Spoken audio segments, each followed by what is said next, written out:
Content warning. Tone Deaf is rated explicit for mature content and strong language. Spoilers are in every episode, so if you haven't seen the shows we are reviewing, you can always check back in later with us. We'll be here when you get back.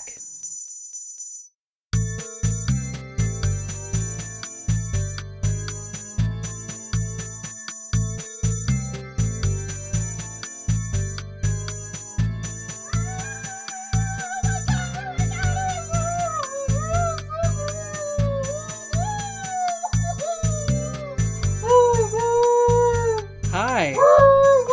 Welcome to Tone Deaf, a theater nerd's guide for their musically challenged spouse. I'm Warren. I'm musically challenged. And what you hear in the background there is my partner Kay, who's a musical theater nerd and might be a little excited for today's show. It was so good, Warren. Warren, it's so good. Oh my god. Was it whimsical? It was whimsical as fuck. That was going to be my follow-up question. Oh my god. Oh my god. You guys, if you haven't watched Jingle Jangle yet, you have to. It's pretty goddamn cute. Okay, folks, I am not kidding right now. We always say that there's spoilers in every episode, but if you have not seen Jingle Jangle yet, pause. Then go to Netflix. I don't care if you're at work right now. Tell your boss that Kay told you have to do this. Tell your boss you gotta get your jangle on. Tell your boss you gotta get your jangle on. Go watch Jingle Jangle and then come back and listen to the show. Because, oh my god, I'm so happy I went into that completely blind. Oh my gosh. Oh my gosh. That was such a good movie. It was such a good movie. Your excitement is very cute. I loved it so much. I enjoyed it. I actually like a Christmas movie. See, I enjoyed it more. You know, okay, for our newer listeners who may not know, Warren's a bit of a humbug. Not for any reason in particular other than I'm just kind of a humbug. So Christmas stuff is not necessarily my favorite. This was really good, and like we talked about it actually after watching it, one of the reasons that we kind of feel like that it was so good is that there wasn't any Santa and there wasn't any Jesus. It was a completely different type of it was so Christmas story. Refreshing. It was so wonderful because for folks because I've never mentioned this on the show, I used to watch as sort of like a guilty pleasure thing, old Christmas specials, and then like I started to fall out of it when I started seeing Hallmark Christmas specials and ABC Family Christmas specials. Yeah, and then it made me look back on other Christmas specials and go, oh my god, it's the same fucking thing, except for that in some of these it's a rom-com element added into it, so... And it's always white people. It's always white people. Well, Kay, the song goes, I'm dreaming of a white Christmas. We did that show last year. We're not doing it this year. But, like, I sit here and I think back on stuff because, like, there are Black Christmas movies and Black Christmas musicals, but they're not like this. Well, so many times what you've talked about and what we've talked about is whenever black people are the focus of something, it's black pain. Yeah, that's all that Hollywood wants. It's struggling. You know, and granted, there is, like, struggle in this show. Yeah. Like, there is adversity. Well, not so much adversity, but there is trials being overcome. But there's no racism. It's not because they're black. It's because of... It's one of those things that I'm like, oh my gosh, is this how white people who like Christmas movies feel all the time? Because if so, I want to feel this all the time. I cannot speak for myself as a pasty person. I almost asked one of our coworkers, like, is is this how it feels? Is this how it feels to be white at Christmas? Because I'm just like, oh my gosh, this is the most whimsical stuff, and it's so good, and it's got such a good heart, and the music's amazing, and... That is absolutely my favorite thing about this show was the music. Mm-hmm. I was typing my notes, and there are times I'm just sitting there like bobbing as I'm typing my notes, and... Yeah. Oh my gosh, like, because I sit here and think about the few Christmas movies that I do unironically like, and they're either really cynical stuff, like, well, maybe not cynical, but like comedies that are more on the irreverent side, or it's the old Rankin Bass specials, and the only reason that I like them is because I liked them as a kid. Rankin Bass has I don't want to say timeless charm, but it has a definite quality to it that still is entertaining even decades later. Yeah. And they're very iconic. Yeah. So those ones kind of get a pass to a certain extent.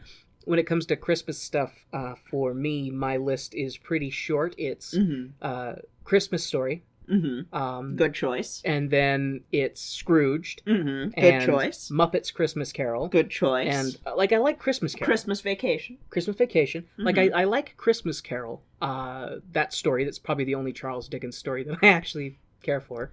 It's the only one that's good, but and so I tend to like stuff like that.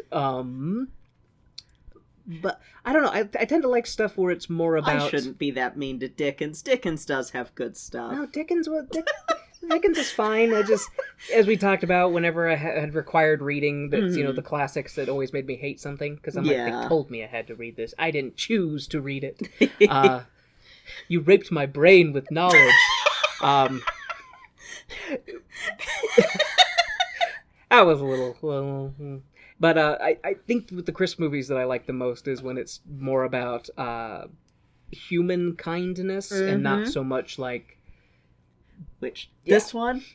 Really good. All about that human kindness. Really good. I actually do want to watch this again that I can not take notes and watch it. Mm-hmm. I will gladly watch it again, especially because now I know what's going to happen, and surprise feels. Kay can prepare. Surprise feelings. For surprise feels. Let's talk about it. You want to talk about it? Let's talk about. Okay, folks. Spoilers start now. So again, if you haven't seen it, pause, come back.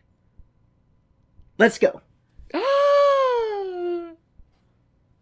The show opens up with a little girl staring into the fireplace and seeing spirits. Her brother is like, "Oh, are you staring into the fire again? That's silly. You're silly." And the sister is like, "No, I see something. I really do." And her brother is like, "It's just fire." And the girl gets sad. Luckily for her, though, Grandma is here to move the plot away from the fireplace. And the kids want Grandma to read them some lame-ass generic Christmas story, but Grandma is like, "Nah, I'm gonna blow your minds with an awesome new story." And the Grandma pulls out this metal phone book of a book. It's a brick of a tome. And it's clockwork at the top of it. It is massive what she pulls out. And the kids are thrown off, and they're all... Let's see, wait. And Grandma pulls out this brick of a tome that is all clockwork, mechanical, and shit.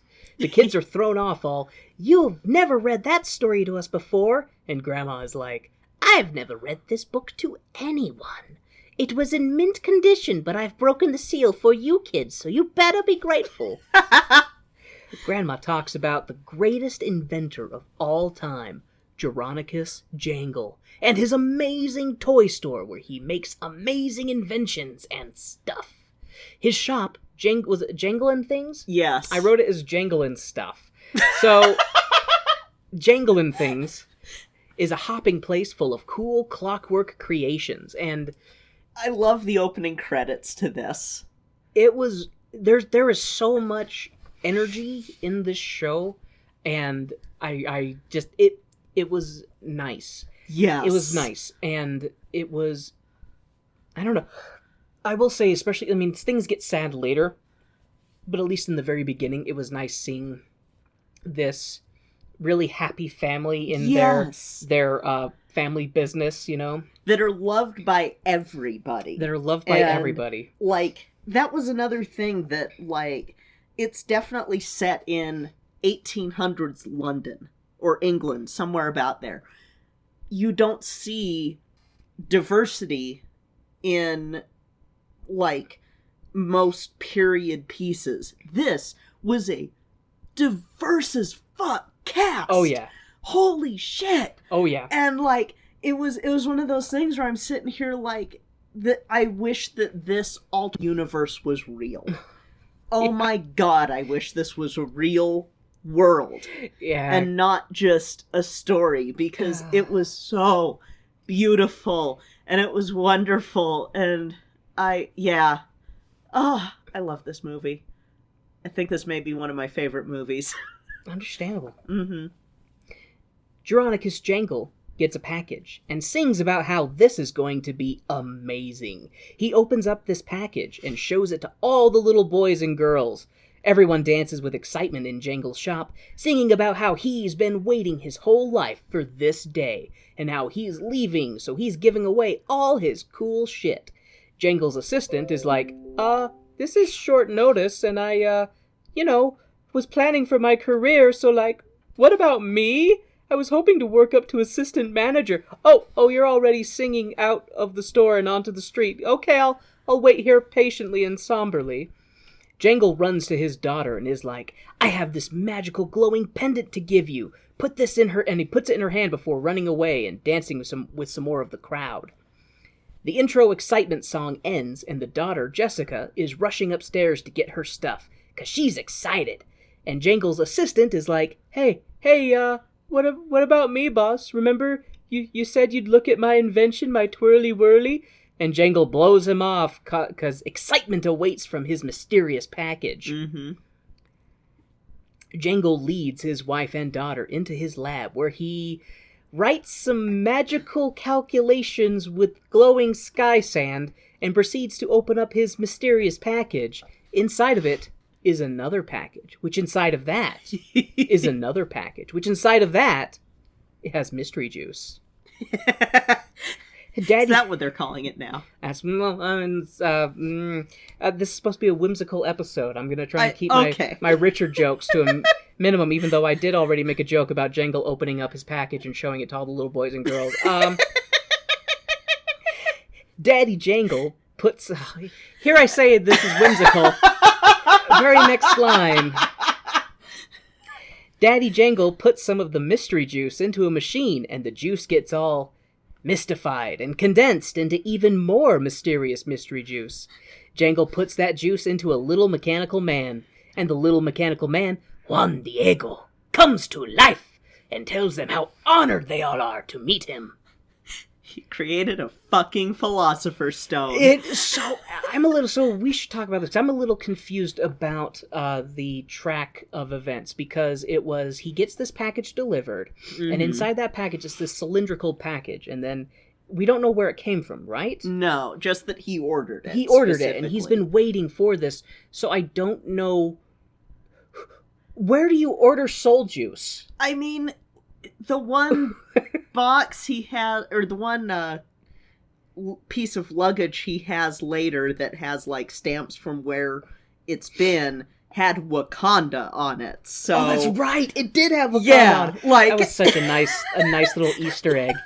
So does Wakanda make vibranium juice that animates inanimate objects? Maybe. I mean, this is an alternate universe. I mean...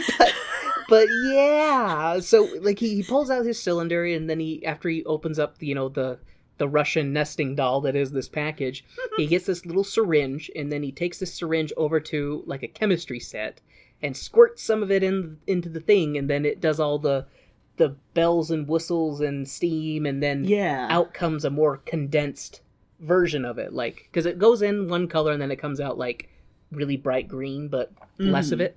And then he takes that over to his little matador, his little matador doll, Juan Diego, puts it into him, and then he just whirls to life, and he's a living, sentient Ricky Martin doll. which my 8th grade math teacher, I'm sure, loved that, maybe. I don't know. I didn't like her, so... Do you think she would have been watching Jingle Jangle? If she still has a thing for Ricky Martin and she heard Ricky Martin was in it, then she probably would. Okay. And just masturbate the whole time, probably. I don't know. She was weird. She had Ricky Martin posters all over her room, and when I was like, I heard he was gay, she threw a marker at me, so... I don't want to think about your teacher masturbating. Neither do I. But now I can't help but think of anything else, so... Oh, God! Whimsy! Yeah, so Juan Diego comes to life with the condensed spirit juice. And the assistant comes into the room and is like, holy shit, you made soul juice! And Jangle is like, hell yeah! We're gonna mass produce these little Juan Diegos and every child in the world will have one. And Juan Diego is like, no! I am one of a kind. I will not be mass produced. Every time you say Juan Diego, I'm thinking of the Catholic school that's down the street. Oh, yeah! There's a private Catholic school in Utah called Juan Diego. There. Yeah. Almost. Mm-hmm. That's where Mama Kay did the whole Pirates of Penzance joke at my friend's confirmation. Because the Knights of Columbus. Yes. Oh. It's like, Mom, no! Okay. We're back to Juan Diego, who is an original one-of-a-kind, and he is not excited about the prospect of being mass-produced. And he sees, like, he first is like, oh, you can't replicate me, I'm an original! Mm-hmm. And then he, like, he, like, looks down at the desk and sees blueprints for him. Yeah. And he's just like, oh, shit, I am nothing special. Daddy Jangle is like, hey, assistant, straighten up and I'll take good care of my little cash cow, the Diego doll. I'm gonna go eat some of my wife's dinner and then have celebration sex. Hey, celebration sex is like the best sex. Not right after dinner, though. You gotta wait a sec. I mean, you know... That's how you have celebration vomit all over your partner's face.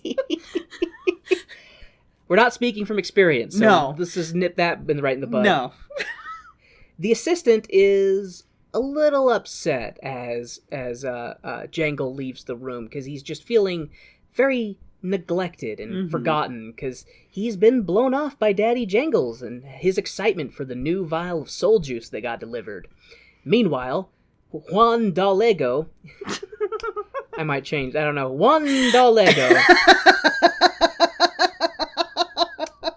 I liked it and I felt clever when I was typing it up initially.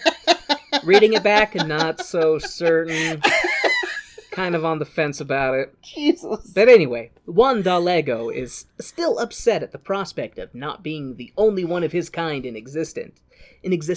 He sees that the assistant is sad, and he proceeds to be like, hey, how does it feel to be an equal partner to Daddy Jangle? And the assistant is like, well, I'm just his assistant. Jangle is the real inventor. And, and the might actually be evil Diego is like, hey, steal that book of inventions and wanna run away with me to start our own toy company and put Jangle out of business. The assistant, Gustafson? Mm-hmm. I don't like the way they spell it, and it makes it hard for my brain to read it, and then my tongue to say it. Gustafson. Son of Gustav. Gustafson. Gustafoson. Anyway, Gus. Gus steals Diego and the book of all the different toy blueprints and stealths away into the night. Jangle finds out too late, and he tries to find Gus, but he's nowhere to be found. And he's like bringing in his dinner and everything. Like, hey, it's not a family dinner without you. And... This show. One thing I will say, it falls into the same kind of pitfalls as other things do, where it's like, talking could have solved this. Yeah.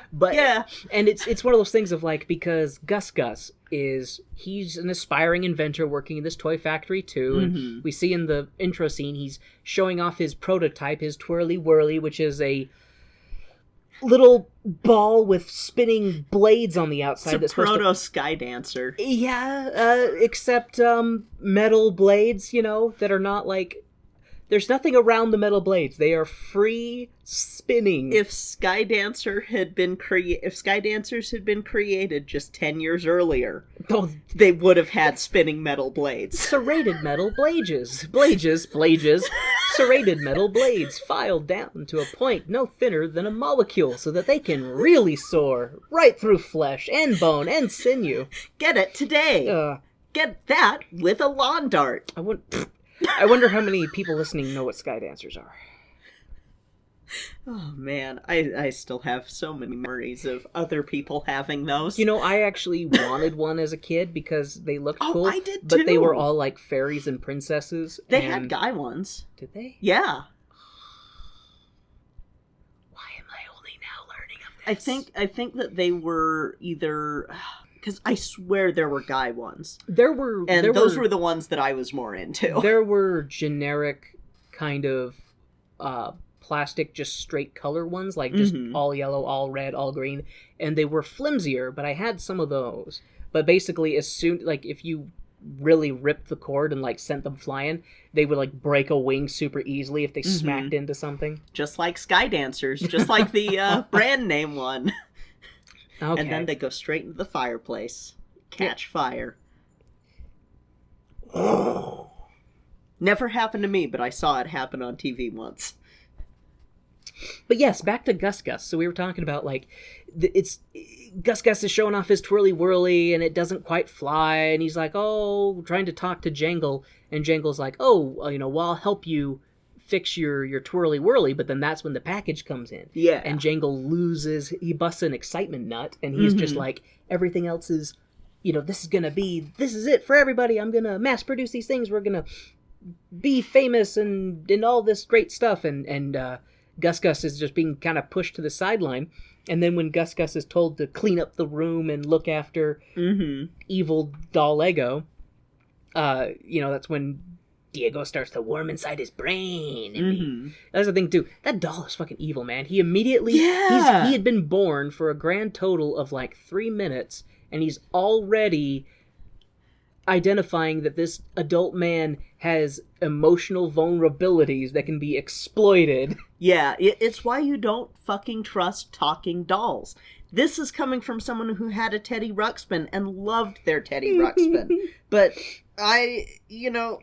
if that Teddy Ruxpin started talking on its own, it'd be thrown into the trash.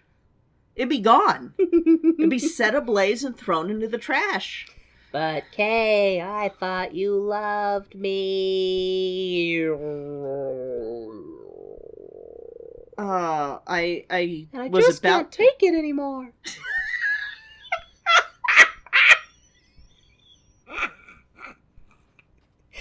That's an esoteric joke. Okay.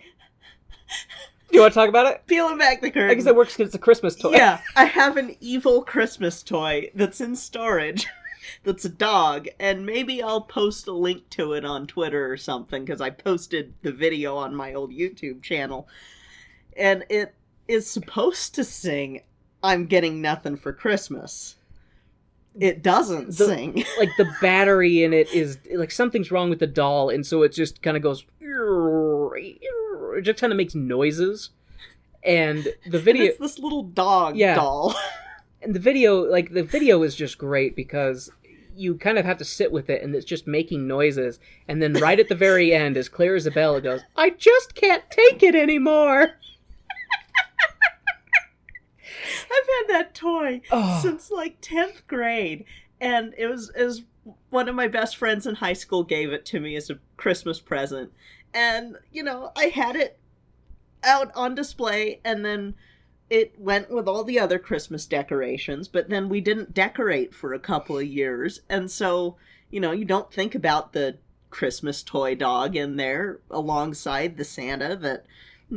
Mama Kay only ever got black Santas, because Mama Kay knew that I do not like human dolls, but I will be more accepting of black human dolls, because I'm like, well, okay, you look closer to me. A little more and you're not. self-identifying. Yeah, you look closer to me, and you're not some unnatural shade of peach. And also, like... Not like a Chucky doll. Yeah, and also Mama Kay was very much like, no, you're gonna be proud of who you are, and I'm gonna surround you with this. That's why Mama Kay bought all those black cheers. And so it's like... We still have a black Santa kicking around here somewhere. We have 2 black Santas. One of them has wine. Oh. Like a little bottle of wine. And then the other one's a fisherman Santa. That's why he's got all those rosy cheeks. Mm-hmm. Because he's drunk. That's Santa also the the case of regular Santa. Regular Santa's rosy cheeks and rosy nose. This got a little off the rails. There's no Santa in this show, but we're talking about a Christmas movie. This is true. But yeah, anyway, evil Christmas dolls. Talking dolls I generally don't trust. Yeah, I don't either. And that dog is one good reason for it. And this movie, another good reason not to trust a talking doll. But it's just one of those things, like, it's so sad. It's gonna son of Sam you. Because Gus, when he takes Juan Diego and the book of blueprints and leaves, like, a few minutes later, that's when you were saying, that's when Jangle comes up and it's like, oh, he basically is apologizing. Oh, I got too excited, Yeah. and he's bringing him up a tray with dinner on it as well as a gift. Yeah. Like a gift box, and you find out at the end of the movie what's in the box, but it's just What's like in this, the box? it's this whole sad thing because it's Yeah. like you get the assistant who's like, my mentor doesn't care about me, and then the mentor is like, I got way too excited. I should go show my apprentice that I care about him. And then runs out into the street calling for Looking him for and him, stuff. yeah. And it's just, that moment, it's like, oh, here comes the knife twist. Yeah, and the first one. That scene just ends with Jangle on the street just looking sad, and it's nighttime and snowing just as the camera pulls out. Mm-hmm. And we go back to Grandma, who narrates the plot forward. The cops didn't believe Jangle about Gus's betrayal, and Jangle started to fade. He started making mistakes, and his business started to fail. Gus used Jangle's book to have blueprints and became the world's richest toy maker. Jangle fell into despair as the business slipped away day after day until the Jangle shop closed, and the Jangle wife died of plot. Jessica Jangle lost both her parents because her dad lost his mind after her mother died, and Daddy Jangle vowed to never invent ever again. What I love is this whole sequence is done with these woodcut figurines that's from the credit sequence. Yes. Anytime that they need to do like, oh, here's a little bit of time travel, or here's they do this in these beautiful woodcut dolls. Well, they're basically. CGI, aren't they? Yeah, but Yeah. they're done to look like wooden dolls acting out the story, and that part actually is really good. So in between parts where the grandmother is narrating to the kids, you would have those scenes, and it just kind of looked like stop motion, but it was CGI wooden dolls acting out the scenes that were being described, and it's the same dolls that when she opened up the book come up like popping out of the book to show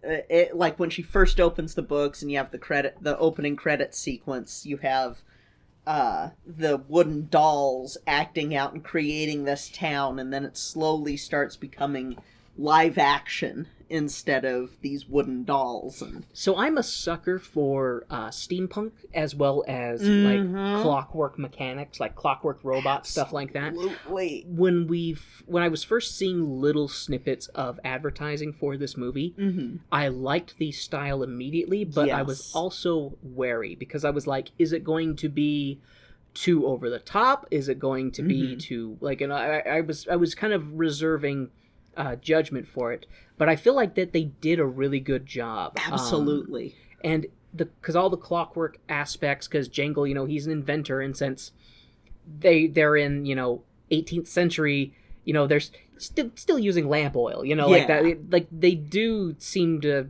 indicate that they have electricity later in some point, but nobody has power lines or anything. Yeah. So everything is mechanical, but you have all these fantastic inventions that are achieving things just based entirely on mechanical clockwork. Yeah, it's so cool. And it's done really well. Okay, so Mommy Jangle dies, Mm-hmm. and Daddy Jangle is sad, and he vows to never ever invent anything ever again. And after his daughter leaves, Jangle apparently reopened his store, but it's a pawn shop now, no longer making anything, just fixing things and taking in junk. And sometimes he fixes shit, but not today. We get a brief bit of Jangle's new kid assistant, who's more of a sweeper than an inventor. But Jangle is like, get out, go home, I don't invent things anymore, and you shouldn't invent things either, because inventing just leads to hardship. More or less. The cute little kid, he reminded me of, Urkel. Yes. But he's not... Well, he was a little bit of an Urkel, because Urkel's whole thing was, like, accidentally fucking up, right? Yeah. So the little kid, we find out later his name is Edison. Mm-hmm. He is well-meaning. Initially, he kind of bugged the piss out of me, but then he kind of grew on me. Because he gets a little bit of character development. Yeah, he's just so cute, and you just want to protect him. And what's funny about him is he absolutely adores Jeronicus Jangle. He just thinks he is the... He talks about, he's the greatest inventor in the whole world. The guy's like, I don't invent anymore. But you will! He reminded me of Urkel and Angus MacDonald from the graphic novel versions of The Adventure Zone. There you go. I could see that. Like, yeah, I could see that. If there's ever a live-action Adventure Zone... Yeah, that kid would be a good Angus... oh my gosh, he'd be adorable. But he's funny because when Jangle kicks him, he's like, go home, blah, blah, blah. And the kid leaves, a neighbor's like, hi, Edison, did you invent anything today? He's like, not today, but soon. He's just... He's so cute. He's a cute So kid. cute. Okay, so Edison gets yeeted out of the shop, and then we get introduced to a new character, a Miss Johnston. Well, it's Mrs. Johnston, is what Jeronicus calls her, but then she's like, no, it's Miss Johnston. And this woman... Thirstiest postal worker ever. This woman may as well be dying of thirst in a desert with how much she wants Jeronicus's nuts. Holy shit. Wants his jangles. She wants his jangly bits. Boy, does she want them. So, Miss Johnston enters the shop, but she's not interested in anything other than getting Jangle to invent a boner for her. She wants... Sex joke, haha. Mrs. Johnston is horny for Jangle's jangle. And he's not interested at all. Even though she's thirsty as fuck, she's more of the bearer of bad news type. She's got some of Jangle's mail, which she took the liberty of rummaging through, and it turns out Jangle is behind on some bills. Jangle is like, I don't have the time for this today. And Mrs. Johnston burst into song about how just because Jangle fell down doesn't mean he can't rise up and be great again, complete with background dancers. Yeah, I love that so much. There's some fun fourth wall. Well, I shouldn't say, is it fourth wall? I don't know, because it feels like it's in universe that they're singing. Because he never, looks at the camera and says anything. But when she's singing, just 3 random patrons who were in the shop start singing along with her, and Jangle just goes, backup dancers. Just and so help me out. I can't remember the name of the guy who plays... Forrest Whitaker. Forrest Whitaker plays Jangle. The other thing, too, is, he's an actor that I do know. I know him. But because me and actors and names, I'm just like... See, and my brain was just like, he's not going to be in a music... I've never heard him sing before. He's not... Oh, they're probably not going to have him sing. Spoiler alert, he sings, and it's really good. And now I'm like, I need to search out any moments that Forrest Whitaker sings in anything. I don't know all the movies that I've seen him in, but he's a good actor. He is so good! And the way he plays Jangle in this, Jeronicus Jangle, he does such a good job because he is this broken man. He is this, he is broken. He is, not coherent in a lot of ways. He's often mumbling to himself, and the way that his character heals over the course of the show is really, really good. Sometimes you watch a show and the character development might feel stilted or it might feel not genuine. His character growth feels genuine. Yeah. Because there's a couple times where he has outrage bursts kind of Yes. thing. And you're like, oh, kind of thing. And then he has these quiet moments. You're like, oh. But okay, anyway. No, he's so good. He's so good in I this. still love that. Background dancers. I love him. After Mrs. Johnston and the backup dancers leave the pawn shop, a white businessman, Mr. I wrote it down because we had subtitles, but it's French. Is it Delacroix? Yes. Like the drink. Ugh. Mr. Like Delacroix, the Pine Sol. or some French bullshit name comes in. Mr. Delacroix comes in to be like, hey, you've been promising something amazing for 30 years, and since we're a movie, you have a ticking clock. Either come up with the money you've borrowed by Christmas, which is a few days away, or provide the new spectacular invention you've promised. Delacroix is like, you have a ticking clock, Merry Christmas, and he leaves. Jangle wishes him a Merry Christmas as well, but with a sprinkling of fuck you for subtext. So, like, in this whole thing, since Jangle has the, his former reputation, he's been coasting on it to be, because it sounds like that his pawn shop has either been just barely scraping by or losing money consistently. Yeah. And so he's been taking out loans from the bank, and apparently he's been taking out loans for 30 years that he's not been able to pay back. And he keeps saying that he's going to invent something. He'll do this, he'll do that. And so I don't know. I mean, you got to have some good reputation for a bank to have a 30-year investment in you. I don't know. But anyway, that's the plot for Jangle right now, is that either he provides the goods, by Christmas, or the bank's going to take everything he owns. Yep, which, as a person who's watched a lot of Christmas movies, yes, that is a common plot thread. However, they do it better in this. No argument. Than in the other movies. No argument. Because the other movies, it always leads to, I hate Christmas, and I'm a woman who hates Christmas, and I'm going to close this business, and I go to this small town, and everybody loves Christmas at this small town. And silly woman, don't you know women can't own businesses? Fucking hate Hallmark Christmas movies, man. They're so goddamn dumb. Anyways, after Delacroix leaves, Jangle goes to his trunk and rummages through his junk, looking for something to make his money back. He finds a thing, but we don't know what the thing is. I think the plot is saying that Jangle needs to get the magical pendant back from his daughter to make the mystery device work. But that turns out to totally not be a thing at all. The pendant that he gives his daughter in the very beginning, I don't think plays any part later.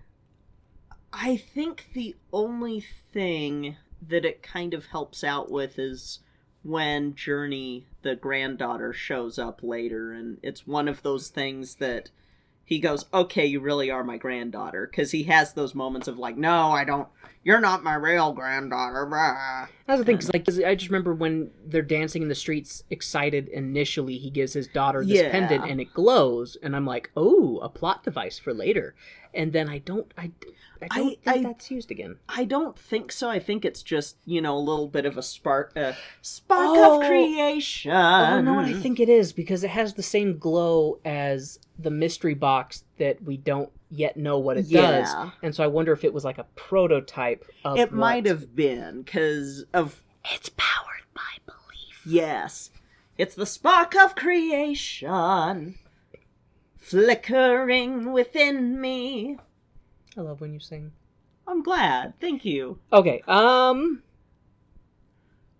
yeah, so Jangle doesn't need to get the mystery device back from his daughter because it doesn't do anything. But Jangle is bad with words, and he's trying to figure out how to write to his daughter.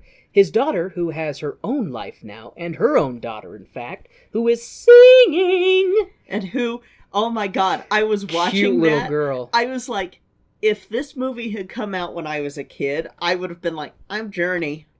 She was you and me. A thing I'll see, got a little tongue-tied. Thing I will say, definitely, the casting in this was really good. All of the Jangles were really good, were really well cast. The daughter, both young and adult daughter, and the granddaughter, the mom actually was really cast really well too. All of them! Yeah, they're good. All of them were cast so well! Kay just threw their hands up in the air like, all of them! They're all so good! It's true. Journey definitely steals the show, though, but so she is the... I don't want to say she's one of the main characters, because, I don't know. It seems like the story is mainly about the Jangle clan. Yes. Okay, anyway. So we see the granddaughter who is singing about how being super smart, how being a super smart, brilliant child prodigy is cool and all, but being different is tough. However, it seems like Jangle managed to send a letter to his daughter, but only his granddaughter is coming to visit him. I don't know why. I guess it's to add to the whimsy. We find out later it's because Mom is a businesswoman who has a job, and she can't close down shop until it's time to close down shop. So she sent her granddaughter along first to spend some time with her grandfather, who she's never met before, and then she's like, I'll come get you later. So that's why, past Warren, you now have answered future Warren's question. Present Warren. I struggled with that. Days of Future Warren. I am not backwards compatible. Anyway. You're not cyberpunk? Yeah, there we go. Oh man, I wish I was cyberpunk. I want robot eyes and I want mantis blades. And gorilla arms and super jumpy legs and stuff like that. Anyways. Jeronicus Jangle's granddaughter, Journey, arrives at her grandfather's shop, but it's closed. And what was the sign that it says on there? Back in 5 minutes, or less, or more, or less, or something like that? Yeah, just like sort of a... Be back whenever. Fuck it. I'll be back when I'm back. Eat Arby's. And so Journey instead goes to look around to find where her grandpa is. She asks around, and someone points out her grandpa. She goes over to Grandpa Jangle, who is...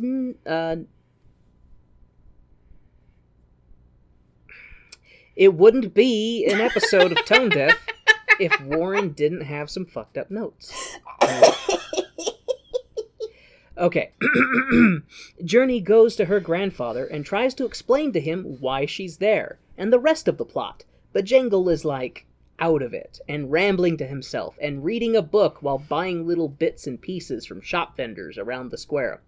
Journey is not put off by her grandpa's crazy and breaks into his shop to do some bonding.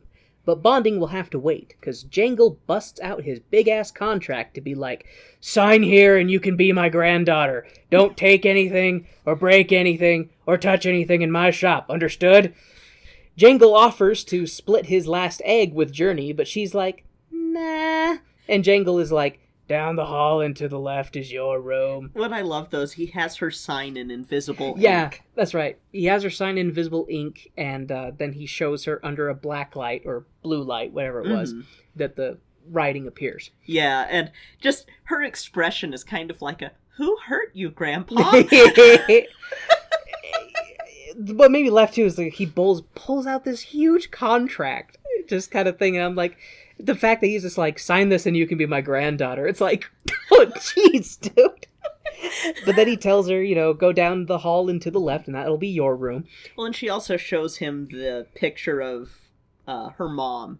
And it's like, yeah, my mom was telling me all about you and all about your inventions. That's right, because he's so out there. Because when he meets her, he's like, you can't be my granddaughter. Blah, blah, blah. He's just not there and not acknowledging that she's like, hey. Hi, hello. But then when she does mention, you're right, when she mentions her mom and stuff and shows a picture of her mom, then he kind of like is, my little girl. And it's like, I guess you can be my granddaughter. Sign here. Yeah. Don't touch my shit. Anyways, and Journey is told where her room is, but as she's leaving, she comes back and she throws her arms around him and is like, can I call you Grandpa? And he's like, can you not? And Journey is like, it's settled. You're Grandpa Jay, and rushes off to her room. Why can't anyone say my name right? I forgot that Mrs. Johnston calls him Jerry, and he's like, that's not my name. My name is Jeronicus. That's not my name. That's not my name. They call me Jerry. They call me Jay. That's not my name. My name is Jeronicus. That is my name. The plot continues as the grandma narrates that Gus Gus had all his success for 30 years, unveiling one amazing toy after another, year after year, decade after decade, until they ran out of ideas from the stolen book. But Gus Gus is like, hey, I'm every bit the inventor that Jangle is, and tries to unveil his one spinny toy from 30 years earlier that failed horribly. I'm betting that that open spinning blades on a toy might not be the best idea. The crowd that's gathered doesn't seem to care, and they're all reaching for the tiny little decapitation ball. This scene was so cool, though, and the music was still so good. You know, I know it was rated PG. I feel like when the toy failed, if it would have, like, embedded itself in somebody's neck, that would have been a little bit more believable than, like, when it gets a suction cup stuck on a guy's head. I'm like, did that thing even have suction cup? Like, I guess that guy's lucky. He's, like, complaining, it's stuck on my face. Dude, at least you still have your head. Mm-hmm. Anyways. That thing will kill you. So, the crowd doesn't care about the complete lack of safety regulations for this flying decapitation ball, because everyone wants a twirly-whirly. The music and dancing in this scene is pretty great, but the festivities are dashed as the twirly-whirly fails and latches onto the face of a poor old white man, and everyone is like, what? Gus Gus fucked up? And Gus Gus runs to his room to cry about his failure. Juan Dalego... I need to change that. It just doesn't sound right. Juan Diego is giving Gus Gus shit for being so lame and full of failure. Gus Gus is like, if you hadn't convinced me to burn your designs, I could have mass-produced you, you little robo-asshole. Juan Diego is like, hey, let's steal something else to make money off of. And they stare at each other all devilishly, planning to go back and steal something else from Jangle. Journey, back at her grandpa's shop, is like, pay attention to me, Grandpa! And Grandpa is like, no, I'm busy. And Journey starts correcting Grandpa Jangle's math over his shoulder, which kind of pisses him off. And he tries to stump her with a more complex equation. But she's like, I have magical math powers! And she starts writing in the air, doing calculations, just like her grandpa did in the beginning of the show, before becoming all sad and a broken shell of a man.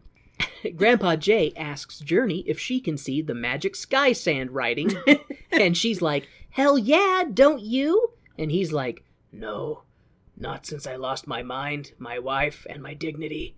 And he gets up and walks away, muttering to himself. Journey starts to go through her grandpa's shit and finds a book by her mom, and it shows a little Wally, number 9 is alive looking fucker with big eyes.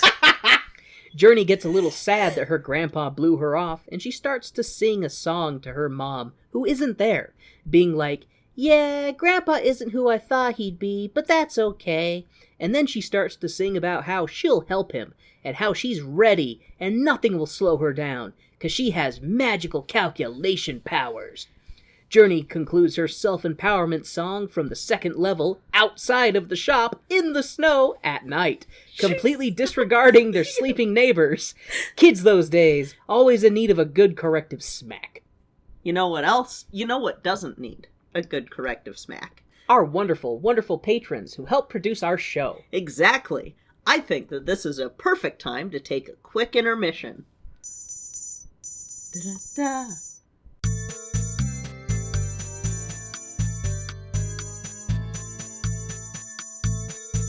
Hey, Warren. Hey, Kay.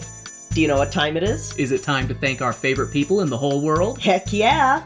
Today, we would like to thank our stage crew sponsor, Jasmine Wu, and our producer circle sponsors, Bianucci, Reagan, and Taylor Brandt. Thank you all so much for your support of our show. We truly appreciate it.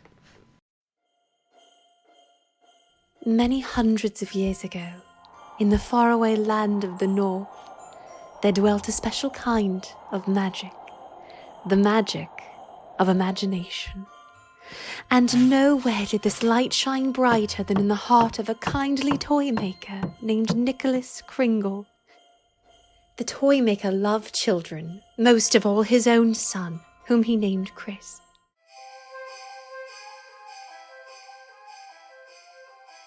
But the land was ruled by a wicked snow queen. You cannot escape from me, toymaker's son. I assure you, young Master Kringles, we elves are very real, and we shall teach you to make toys which will bring happiness to children all over the world. Young Santa Claus and the Winter Solstice. Written and directed by Patrick and Paul Gibbs.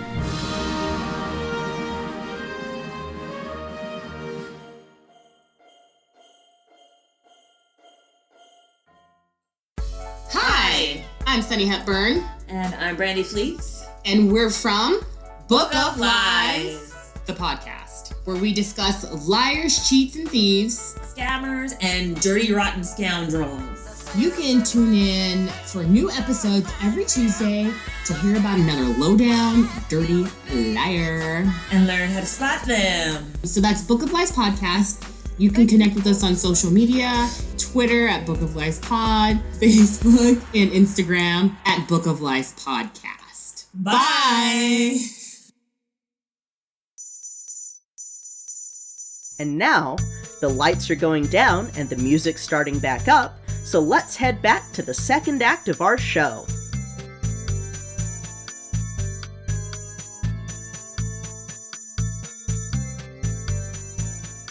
Welcome back, folks. Welcome back from that brief intermission. Last we left off, Journey was singing her self-empowerment song from the second story of Jangles and Stuff, outside, in the dark, at night, in the snow. How is she gonna get down from there? So Journey finishes her song and realizes that she's outside in the cold, and she goes back into Grandpa's shop to rummage through some more of his shit.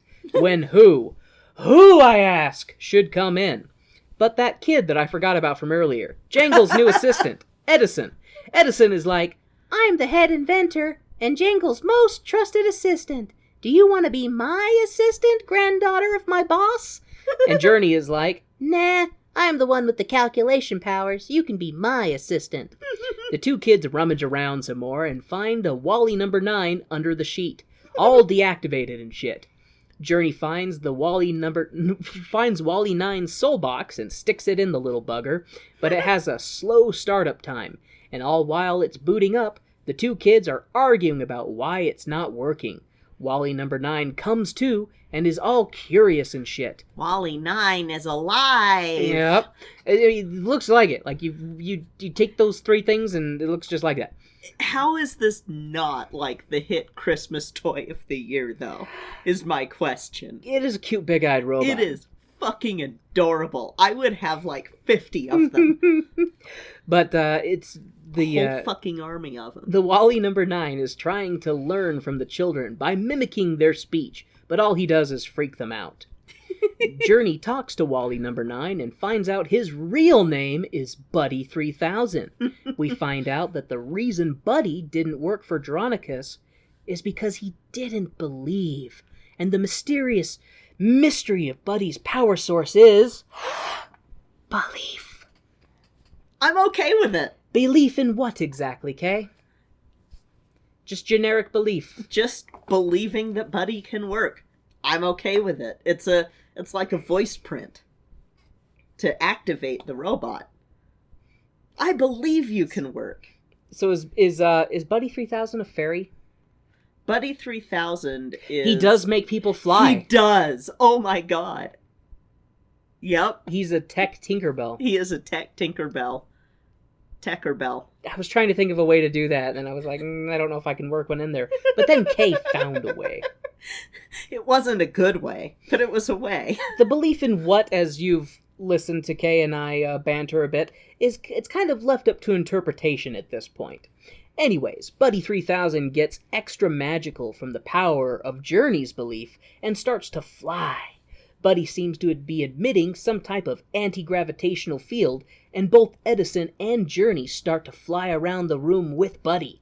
All the joy and happiness fades out of the room as Grandpa Jay comes up to investigate the commotion.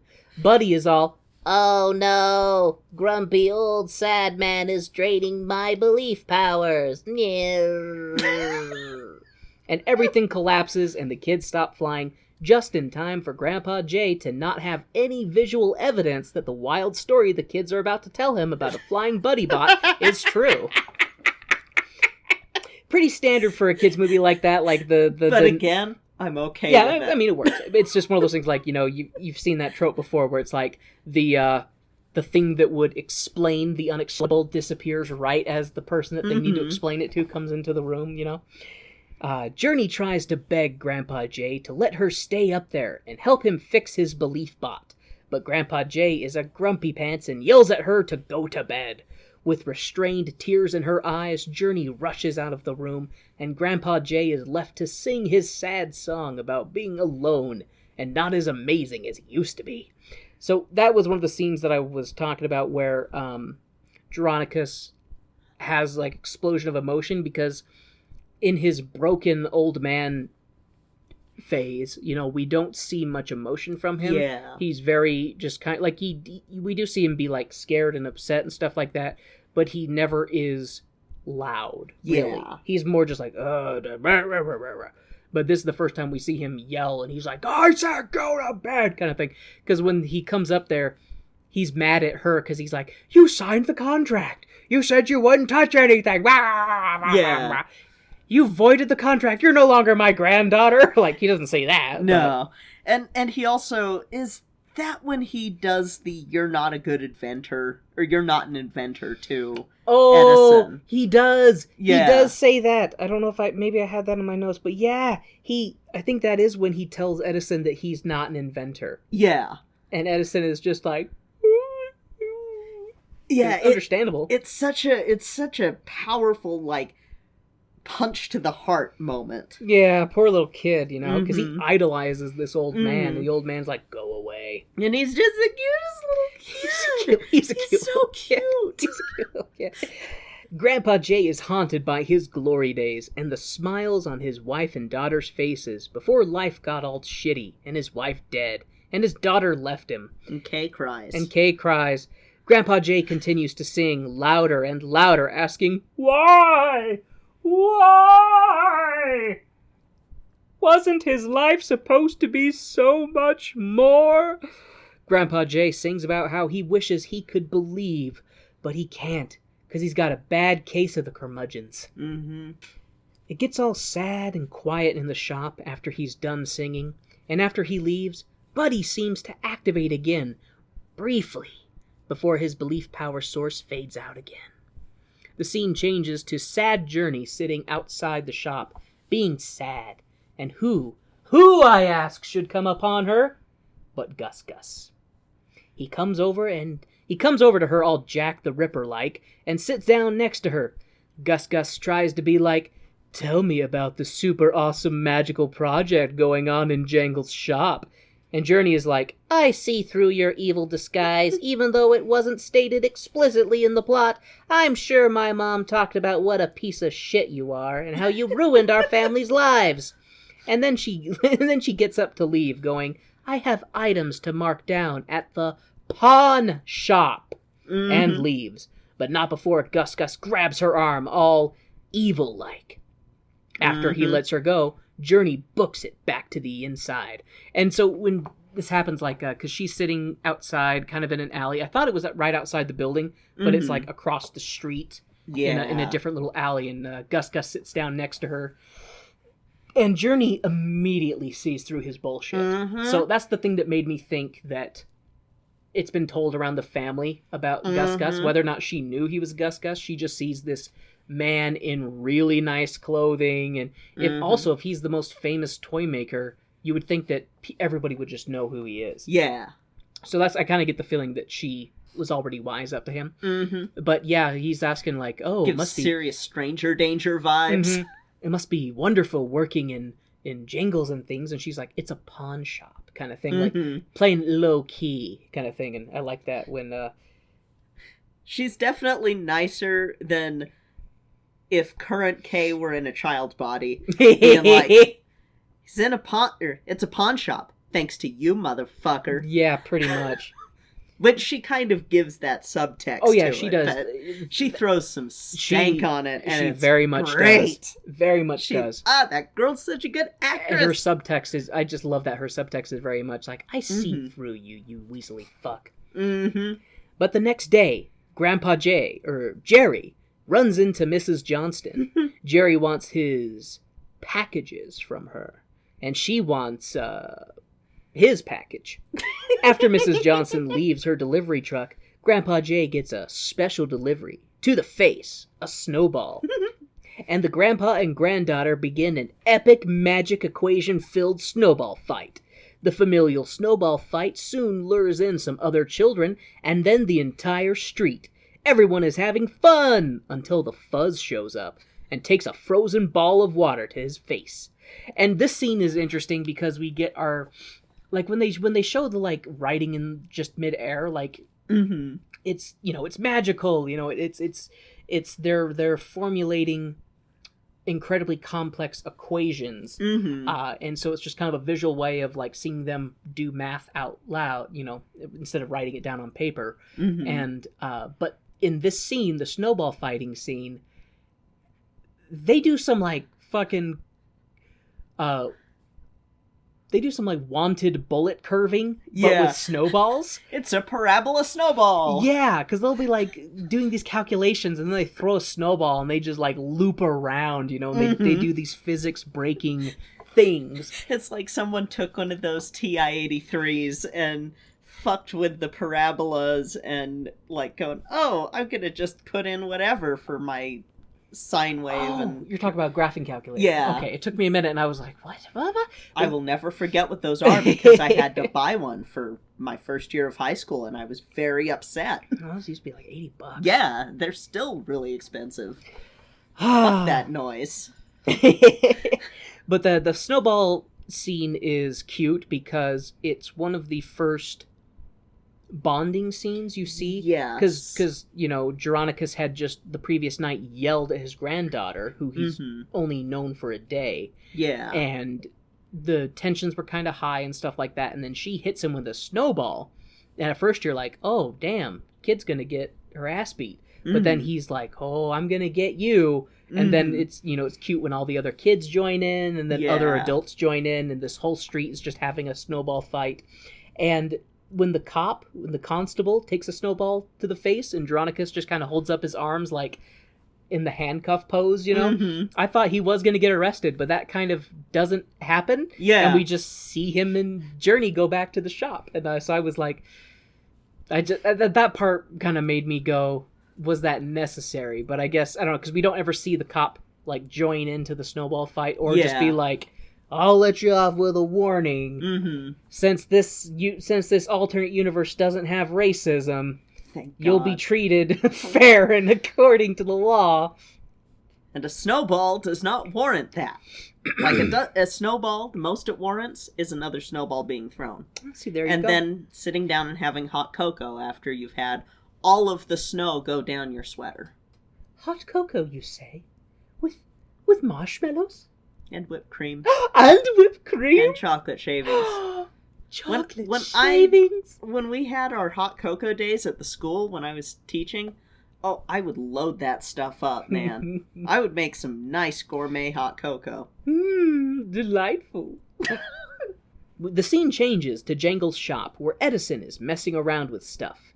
And who, I ask you, should be lurking over his shoulder but Gus.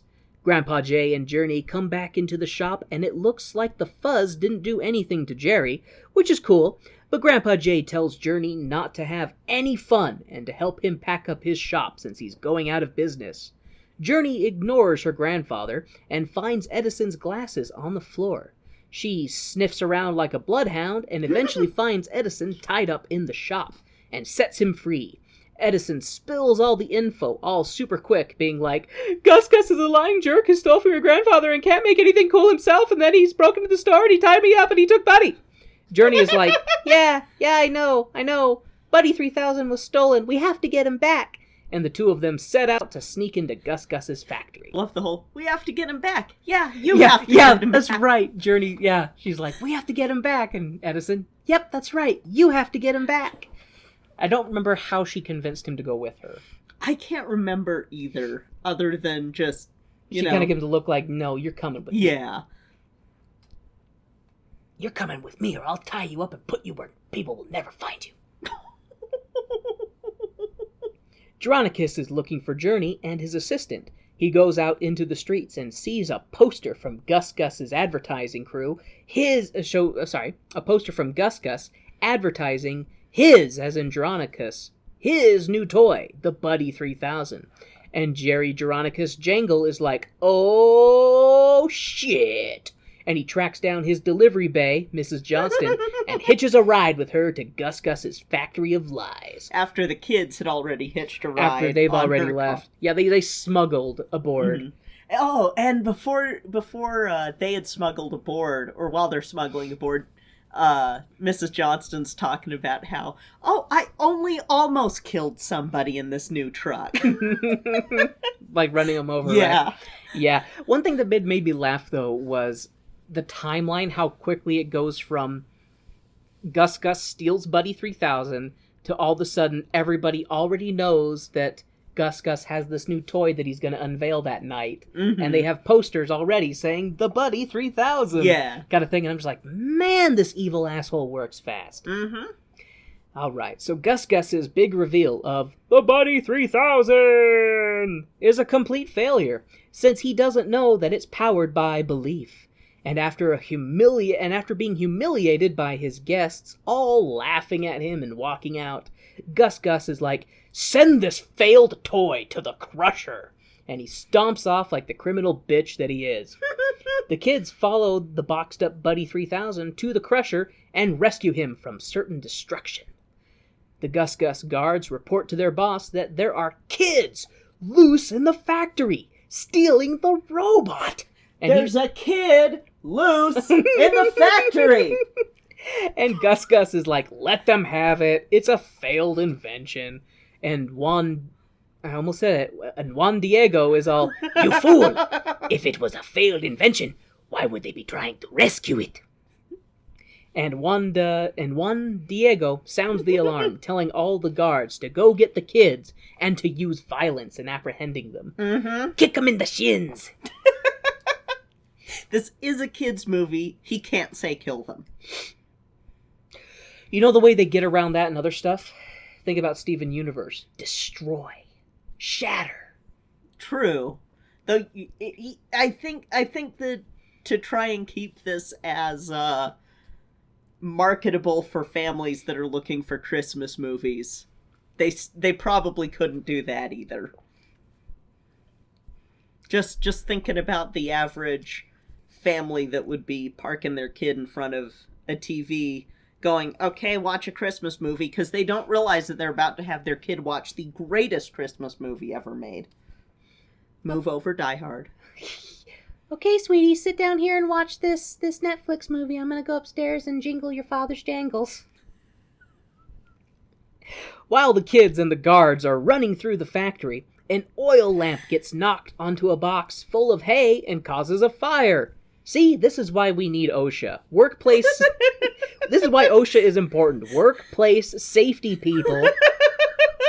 Anyways, the fire is raging out of control and is destroying the factory, and the kids find their way into the tunnel of death. The only way out is a steep slope with a blade of death at the end. The kids believe in Geronicus, which inspires him to use his lost skywriting calculation powers to formulate a perfect solution to the kids escaping the exploding building and not getting chopped to bits. And I know that it wouldn't work, but it's so cool how it happens. It's so cool. For just complete popcorn entertainment, slow motion enjoyment, like just whimsical kid fun, you know? Yeah. It's definitely entertaining, but it did make me laugh because, like, let's see, where am I in the notes? So, because I'll get to it. So, yes, the kids ride the Buddy 3000 crate through a CG tube of flaming, exploding death, and then they exit in slow motion as the fiery explosion explodes out of the twirly-whirly blades. The kids slide in their crate and come to a stop. Jerry rushes to the kids and embraces them, and even compliments Edison on being a fine inventor. So, because in that part, like, they're in this tube, and they can see down a hall to the building on fire, and the fire is getting closer to them, and so they get on the crate that's got Buddy, and it's like got wheels underneath it, and then they push down the crate, about down the tube, and they're riding on it as the explosion is chasing them. And Edison worked the ropes around to be able to actually steer. That's right. And that was sort of his invention moment. That's right. He did do that, but then so he's steering the box, and Journey is just along for the ride at this point. Yeah. And they're just riding down this tube as they're outrunning the CGI explosion. And then when they come out of, like, the vent area with the spinning blades of death, it's just all slow motion, you know? Oh, but Buddy at one point sticks, his arms... He's powered by belief. He's powered by belief, and he, like, breaks his arms through the crate, and he does some stuff, too. Was it, like, just directing them? To slow them. Because they were going too fast, and they wouldn't time it right. And so he's slowing them down, but in slowing them down, he gets broken. He destroys himself. He gets all broken, because later... Yeah, okay. Yeah. That's how it happens. It's tragic. It's like the it's like the brave little toaster getting crunched in the... Okay. It's heartbreaking. Okay. I cried. Okay. He got better. I cried. He got better, okay. But how is he on the inside? Clap if you believe in Buddy. I believe in Buddy. I believe in Buddy. Buddy. The kids and Geronicus, with the help of Mrs. Johnston, flee the exploding factory with Buddy in hand and drive recklessly over ice and snow all the way back to the shop. Buddy is returned. Edison goes home after telling Journey that he likes her a lot, which was cute because he's like, he does it in like this nervous way. He's like, I think I like you. I like you a lot. And then he just kind of runs away, just like, you know, like a shy little boy kind of way. So cute. But it was cute. And after he does that, Grandpa Jay gets to first base with Mrs. Johnston, kissing her in her truck. On the cheek. Well, first he kisses her because she's been trying to get into his pants like the whole movie so far. And then after she helps them and like he's starting to kind of get out of his curmudgeon-ness, you know, that's when he's like, oh, this woman who wants my jangly bits isn't all bad, you know? Yeah. And he pulls out a mistletoe, you know, so how do these things work again? And after she had done that. After she had done that earlier, trying to get him to kiss her. And that's what we call a callback. But yeah, so he kisses her in her truck, and the thirsty delivery woman sings as she drives away. Because I expected her to, like, turn and just be like, But instead she gets a kiss on the cheek, and she's just like, like just all excited, you know? And then our backup dancers come back for helping her out with the reprise. That's right. They're just standing under a lamppost. As she drives by, and they're singing, and then he's like, oh, they must be a group. Yeah. Like, just a nice they really are a group. A nice callback to them from earlier. Loved it. But anyways, disaster. Buddy 3000 is living up to his name because he's in 3,000 pieces, Kay. Journey is like, fix it, Grandpa. And he's like, I can't.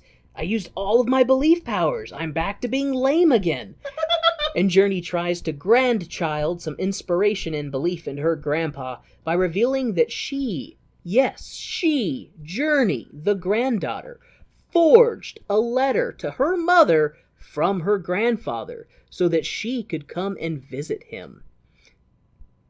Lay fucking gasp.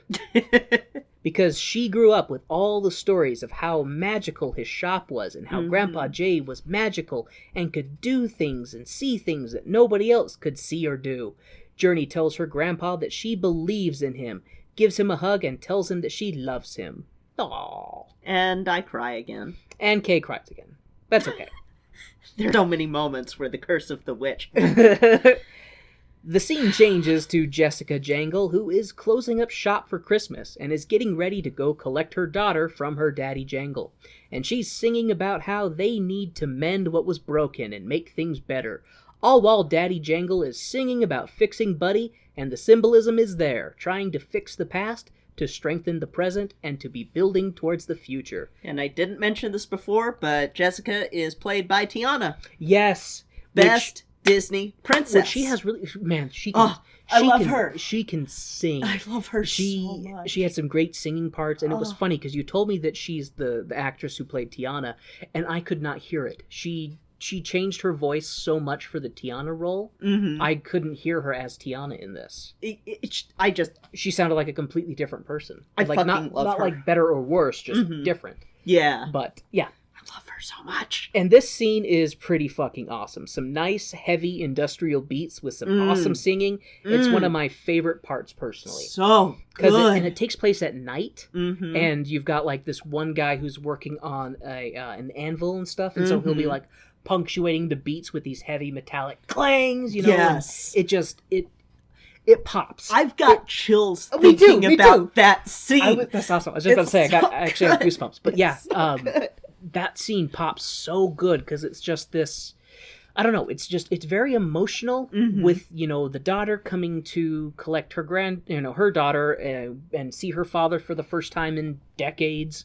And, but you've also got the grandfather trying to, kind of do the impossible by putting together this invention, after it's been destroyed. And you've got the dancing and the singing of the different people in the trade square, and just everything comes together in a really, really good way. If it hadn't have been, like, even if the rest of the movie had not been as amazing, this scene alone, like I said, cements it as one of the best Christmas movies I've ever seen. It's one of my favorite scenes, absolutely. And probably one of the best movie musicals I've ever seen. Because it's really fucking good. The soundtrack alone is really good. Yeah. I'm teasing the some of the tropiness of the plots, like some of the mechanics, because they do kind of fall into certain tropes, but that's fine because it's PG, it's intended to just kind of be a whimsical Christmas movie, for all audiences. And tropes exist for a reason. There's nothing wrong with tropes as long as they're done well and they're not overused, Yeah, and they aren't in this. No, it's a solid movie. Yeah, it's very solid. Yeah. It absolutely is. Okay, so after that cool industrial singing and mending song, the song ends and Jessica goes into her father's shop and the two are reunited. She explains that she thought she would pick up her daughter early and that she hoped Journey hadn't been too troublesome. Daddy Jangle is like, she's great and a wonderful inventor. Andronicus tries to apologize to his daughter and she's like, for what? For ignoring me and making me think everything shitty that happened was my fault? Are you sorry for never writing and checking up on your own daughter? And Daddy Jangle is like, no, I did write. But I'm a mess, and I never sent the letters because I wasn't sure if you'd even want to hear from me. Andronicus opens a cupboard, and an avalanche of unsent letters comes spilling out. Andronicus hands some of the letters to Jessica, and she reads them. It's at this moment that Kay reaches and grabs a tissue, saying, whoa, unexpected feels. Yep. And another installment of The Curse of the Witch has come to pass. Yeah, this was about the point when I sort of lost it.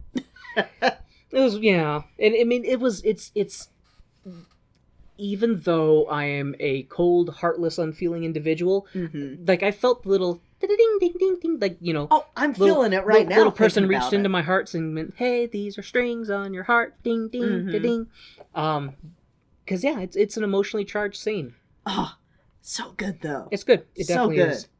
Anyways, Jessica reads the letter from her dad, and it basically says that he wanted to give his family the world, and that he loves them, and that he's sorry. Jessica gets weepy, just like Kay, and then... like Kay right now, god damn it. and then is like, Journey and I should probably go, and her dad is like, Journey is already asleep. And then Jessica is like, oh, okay, we can leave in the morning then, or maybe stay here for Christmas. And Daddy Jangle is like, you're goddamn right you're gonna stay here for Christmas. I've got my mojo back, and I want to share it with my family. Man, I wish Jangle was my dad. Or Forrest Whitaker. Forrest Whitaker can be my dad now. That's what I'll tell people. Just like I used to say Denzel was. After the family is mended a bit, Jessica notices Buddy 3000 in 3,000 pieces and offers to help her dad put him back together. The pair set out to fix Buddy, all while catching up and laughing, and as the hours pass, it becomes morning, and they've almost finished fixing Buddy. Journey rushes in and hugs her mom, and the whole family is like, "Yay! Now we just need to turn on Buddy!" And Geronicus looks sad, but then he's like, I believe in Buddy. And Buddy 3000 is brought back from the grave, and he whirls to life. I love you, Buddy 3000. Instead of I love you 3000. Oh. It was a bad Avengers joke. Huh? From oh, is that Endgame. okay? This is the daughter that says I love you 3000. I love you 3000. I forgot about that. Oh, I will never forget about that. Fuck that movie.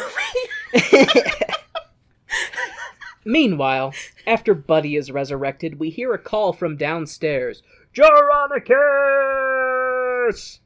And the family goes down to investigate the plot development. Who, I ask, do you think it is there waiting for them? It's Gus Gus. Fuckface McGee. And he's there with the fuzz. Gus Gus spins the lie that he invented the Buddy 3000 and that it was stolen from him.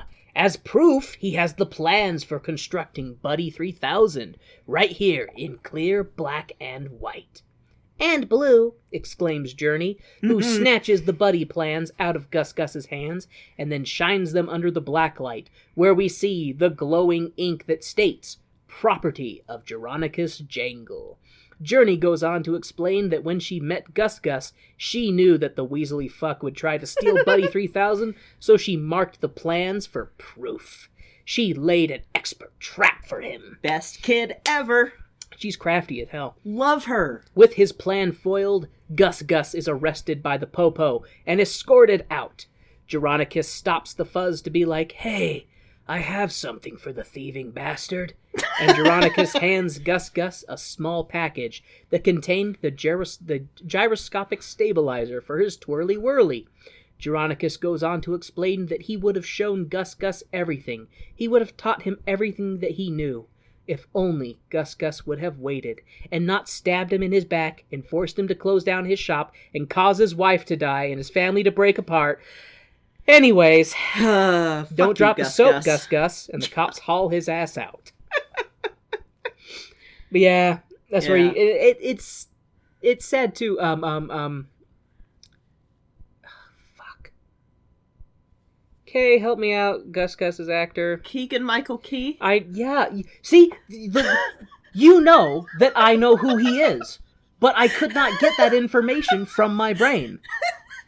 One of your favorite sketch people from your favorite sketch comedy duo. Yeah, it's like when I forgot, Fuck. Carrie Fisher. Yes. Like twice. Almost 3 times. Almost 3 times. It's not... What's wrong with my brain? I think it's the witch. Damn windmills. She's a bitch. After Gus Gus is hauled out by the Popo, DeCroix, or whatever his name is, comes from Delacroix? Yes. Yeah, now I have him as DeCroix. DeCroix from the bank, the bank financier. Just think of him like that flavorless soda that...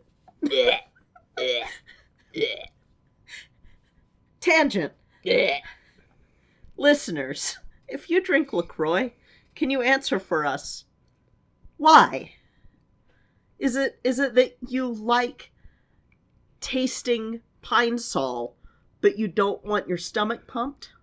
You know, I saw a thing on Twitter that made me laugh, and a person was like, "What's your favorite flavor of LaCroix?" And I said, "I don't buy it. I can make my own. It's 1 part Lysol and 9 parts water." Yeah. Has the same effect. Same effect. Anyways, Delacroix from the bank comes in, and he's like, "Hey, do you have the money? Otherwise, you're out of business." And when he sees the Buddy 3000, he's like, "Holy shit, the bank will finance all of your inventions forever." And everybody is super happy and excited with the Buddy 3000 magic. They all float around the shop. The commotion from the store draws people from outside to enter the shop.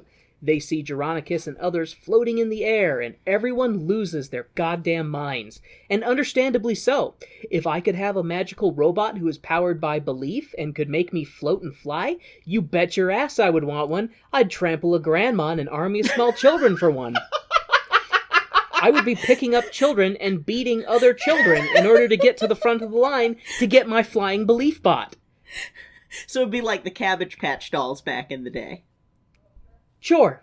Okay. Cabbage Patch dolls are creepy as fuck, but yeah.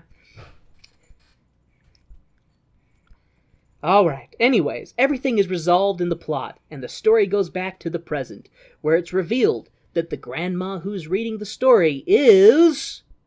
Journey. Mm-hmm. And that Buddy is still around, and that the grandkids are related to Geronicus Jangle, which implies that their lineage is kept from them until an appropriate age when it's okay to unveil the existence of magic to them. I'm not quite sure what the rationalization is for this in this universe, but it's whimsical as fuck. But, like, these folks are, like, fucking nobility. They really are. You see... They're very well off. Yeah, you see what they live in, and it's just like this... It's what every kid would dream of. Like, yeah. Holy it really crap. Is. And I love, though, how she's like, it's like how you could see the fire dancing, and then the daughter's like, you can see the fire dance too? And then she lifts up her hair to show the gear headband underneath, and it's... That's when you find out that she's Journey. They're like, "You're Journey?" And then they open up the window, and you see what their town has been, and, like, the whole... Geronicus Jangle factory is on the top of this hill, and then the whole town just it's one of those things where it's like, holy crap, he invented everything to make this town work. It does look like that his factory is like the center of the whole city. Yeah. And that his factory might even be powering the city. Yeah. Through the power of belief, I guess. But yeah, it's just one of those... It's not like pumping out coal burning stuff or anything like that. It's one of those, like, this is fucking, like, super advanced shit. The power of belief. Ah, love it. The kids are all super excited, and the whimsy takes full effect as Grandma Journey reverts to Granddaughter Journey for just a moment to show that magic of belief is timeless. The scene zooms out and we get a big sweeping view of this alternate history London with cool steampunkish tech and a giant Willy Wonka Jangle Wonka toy factory of wonder in the center of the town. And it doesn't... I was expecting them to, like, all fly out of the window and, like, go on, like, and that's how they would fly. But all it does is they're still in their home, but the camera pulls away. No, they do fly. They do fly? Yeah. We were laughing about it a little bit. Because so it must be them from the first person's perspective as they're flying, because you don't... when it's doing the big sweeping showing of the city, you don't see them in the third person flying. It must be from their perspective. Yeah, it's just after they show the city, then Journey opens up the window and is like, "Okay, kids, let's go to the factory," and grabs their hands, and Buddy takes them flying, and it's time for you to see your birthright, basically. And and then you've got this cute credit sequence that's everything that happened in between the end of the story up to, like, for a while after, including Gus in jail working on the twirly whirly, yeah. And he's just all sad, but he's still tinkering with it. And our reprogrammed Matador doll that's no longer evil, because he had to reprogram him. I forgot to mention that. Okay, so back up a little bit. When... Thank you, Kay. So when Gus comes to the shop with the cops to try and get Jangle arrested, when Journey confronts to be like, no, Gus stole the plans and he's actually a shitty thief and this and this and that, then we see Juan Diego turn on him there in front of the cops and be like, did you steal those plans? Are you a thief? Mm-hmm. And then he, like, goes to Jangle and he's like, oh, take me back, I've missed you, ah. And then Jangle just kind of, like, flips open the switch on his back and just hard resets him and just turns him off. Just, And we were watching that, we're like, did he just snuff out a sentient being? And lobotomize him. Yeah, he did. Mm-hmm. But you know what? Fuck that little asshole. Yeah. Fuck him. He Little caused psychopathic toy. He caused so much damage. Yes, he did. Evil toy. You know, the thing that makes me sad about the movie too is I think about it would the mom still have died? Like, did she have some undiagnosed she condition that had... we didn't know about, or did she die because of like stress and anguish over everything that was happening with her family? It seemed more like she died of 1800s. What did she die of, Doctor? She was a black woman in 1800s England. That'll do it. She's the protagonist's wife. Wait. We're not a Disney film, but this child has 2 parents? Do they need both parents? You know, and to be fair, we don't ever see Journey's dad. Why? Oh my god, we don't. Why is it, though, that... Because Tiana lost her dad in Princess and the Frog, and then her mom in... Balance. You lost one in one movie, you gotta lose the other in the other movie. What the fuck? Oh, but yeah, so I love that movie. it ends with the grandmother's big reveal, you know, to her grandkids that she's Journey, and then they go flying out of their mansion to go to the factory with their buddy Belief Bot, and that's where it ends. And it's cute, and the music is really good, and I actually do want to watch it again. Yes, because it was cute and entertaining, and you know, cinematography was great, the music was great, had great dialogue. You know, there was a good balance between like sad and funny, you know, and there were plenty of moments that made me go oof, like emotion wise, and like it didn't talk down to the audience with the stories of, or with the lessons about family and about like just, you know, the importance of family. It didn't really talk down to you about it, even though it was it's very complex. Yeah, even though it is PG and definitely for I don't want to say necessarily a younger audience. It's for the whole family. Yeah, it's for the whole family. But like you're saying, it does not talk down. Yeah. It doesn't try to. It's not acting like it's made for kids. Yeah. It's acting like it's made for, like you said, the whole family, you know, kids and adults. Because like when they do a lot of science gibberish, you know, sometimes because they'll talk about, you know, and math gibberish. Yeah, math gibberish. What was it? The complex equations for, you know, probability and unexpected. And a lot of geometry equations, a lot of calculus equations that are lots sort of fudged a little bit to be... Lots of glowing CGI skywriting. Like the square root of impossible That's is right. me. That was my favorite That's bit. what I was trying to remember. God. The square root of impossible is me. Yes. Okay, I can't English it well enough right now, but oh my god, I will say Journey was just such a cute little kid. She was everything that I wish had been around when I was growing up. Oh my god, if I could have had this movie as a kid. Yeah, it just... The thing that's nice, though, is at least you're in a position now where you can know that future other generations kids will get this, and that's why it's so important, and why more people need to, like, if they haven't watched it yet, they have to watch Jingle Jangle. But you're listening to this, so you have watched Jingle Jangle. We sure have, Kay. Yes, exactly, you have, because... You're not going to be mad at us for spoilers because I warned you multiple times before we started the episode. We could never be mad at you, Kay. You have the voice of the angel and an ass like a goddess. Hey, listeners, stop moving in on my wife, okay?